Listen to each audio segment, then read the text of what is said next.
सज़ा नहीं मिलेगी।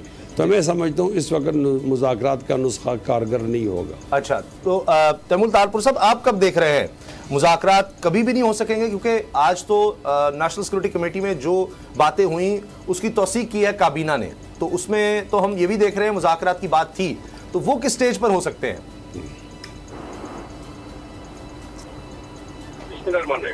बहुत बहुत शुक्रिया उसामा। अभी हमारी पाकिस्तान पीपल्स पार्टी की सेंट्रल एग्जीक्यूटिव कमेटी की मीटिंग चल रही है और मेरे ख्याल से ज़्यादातर फैसले आज इस कमेटी में हो जाएंगे।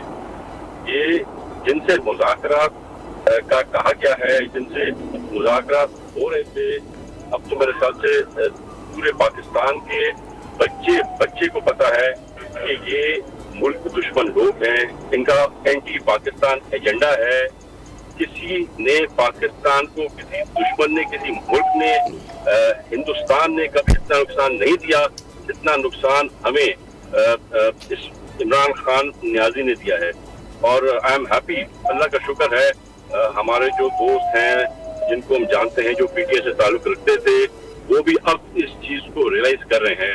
पूरे पाकिस्तान के अलग अलग हिस्सों से लोग पाकिस्तान तहरीक इंसाफ से और इमरान नियाजी से अलहदगी इख्तियार कर रहे हैं, जो एक खुश आइन बात है। हम जो समझाते रहे कि इस शख्स को सिर्फ और सिर्फ अपनी सीट का गर्ज है, इस मुल्क का नहीं, तो अब उसने ये करके दिखा दिया कि वाकई हम सही कह रहे थे।